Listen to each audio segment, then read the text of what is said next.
What's up guys, and welcome back to my channel. Today I'm out here in beautiful Pinnacles National Park, about an hour and a half south of the Bay Area. And I'm out here to photograph some landscapes and really to talk to you today about photographing landscapes.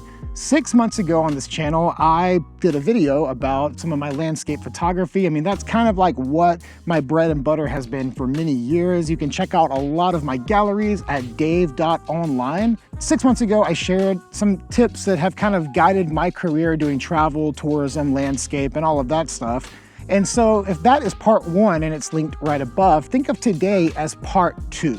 And before we jump into all of that, I just want to take a minute and celebrate something that happened while I was driving here. I hit 15,000 subs on this channel. Now, I started this channel last year and it has been incredible. And so I'm just grateful for every one of you that have subscribed. 15,000 is a huge number to me. And I'm grateful for every single subscriber, every comment, every engagement we have here, every follow on Instagram, DM, email. I'm very grateful for it all. So thank you guys so much for following along.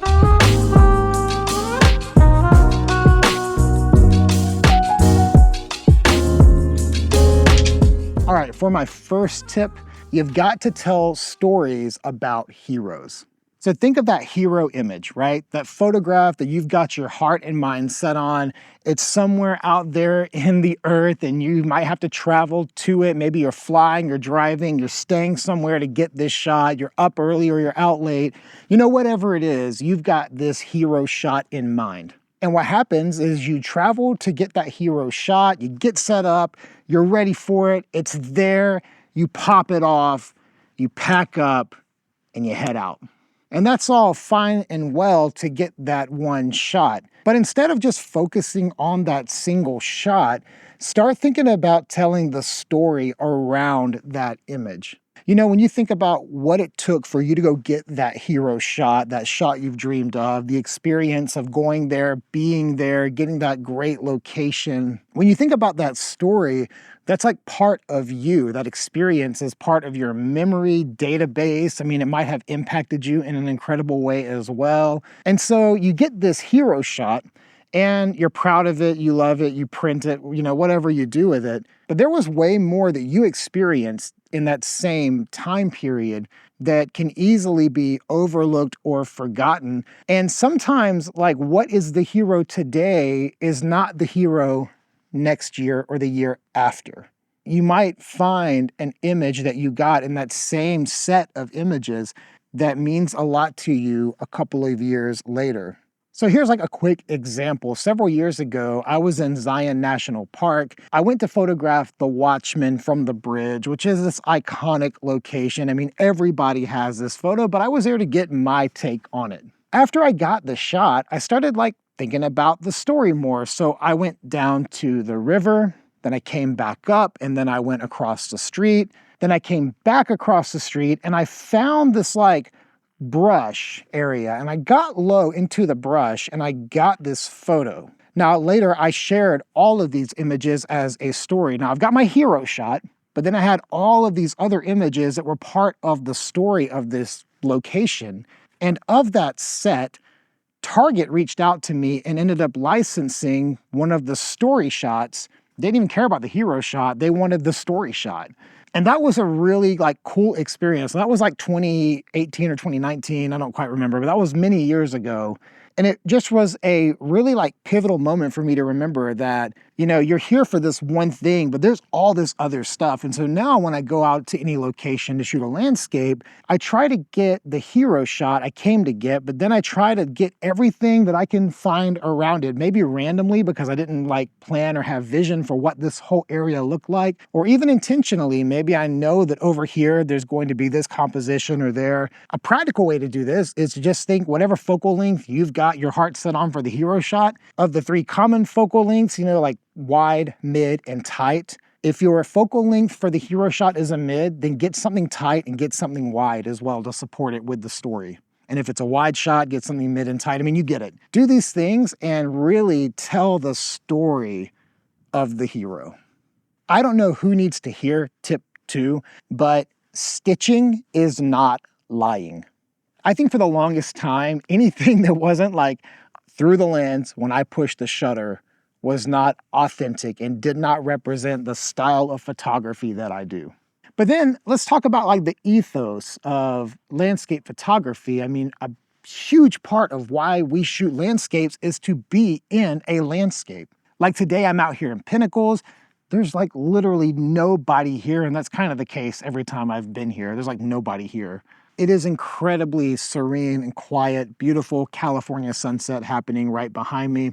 I want to be here and I want this experience. Even though it was 2 miles of hiking, even though it was uphill the entire way here, I want this. I'm here for this, right? And yeah, for this today, I've brought out some gear. You know, I've got my cameras, I've got the mic, I've got my Leica. I've taken some photos on the trail and then around this area, but you know, I'm here. And when I go out to experience nature, the point is to experience nature. And I don't love carrying a ton of gear when I go out to photograph.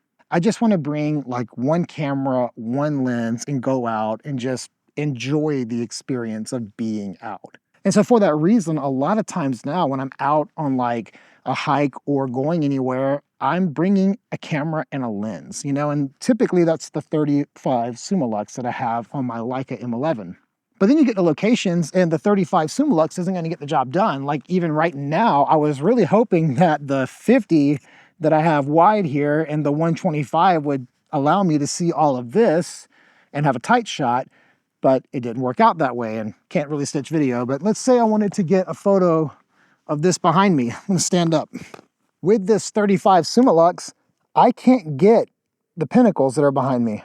So instead, what I'll do is I'll flip it vertical, and I might start over here on the edge of the sun, and I'll just go around and I'll probably do it once or twice.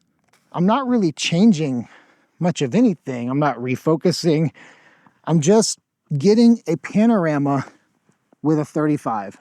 And the purpose of that is to stitch together a set of photos that didn't require me to change lenses or bring something like super wide to get this shot. I could come out here with one camera, one lens, and get the shot. I could do the same thing with a 50 by going vertical, or a 90 even, if I really wanted to, you know, stitch together 20 photos to get it. Point I'm making is that stitching is okay in landscape photography. When I was in Glacier earlier this fall, I did a stitch panorama of Hidden Lake because I didn't have a wide enough lens for Hidden Lake. And I even did this on film with my Rolleiflex. Stitching doesn't just require raw files. You can literally do it with film as well. So all of that to say, stitching is not lying. So don't be afraid to stitch your photos together to get the kind of shot that you want with that one camera, one lens setup, and just enjoy being out. My third tip for you is to embrace the foreground to make things a little more unique, especially when you're in locations that have been shot a lot. One of the absolute best experiences I've ever had is sunrise at Snake River Overlook in the Grand Tetons. Like, that place has probably had millions, if not billions, of photos taken. So if you're thinking, can I go there and offer something new? Probably not. But when you start to incorporate the foreground, I was there in the fall one time and I just got some photos of Snake River with a different foreground. And honestly, like, these photos turned out like feeling like photos that I took. That same thing was true of that Zion photo that I shared earlier. Like, that photo had a foreground. The foreground helps like make it yours, because while this is kind of the same, I have a million things I could shoot through to get this. It lets me tell the story my way, is, you know, how I wanted to capture it. So don't be afraid to embrace the foreground and use it to get more unique images.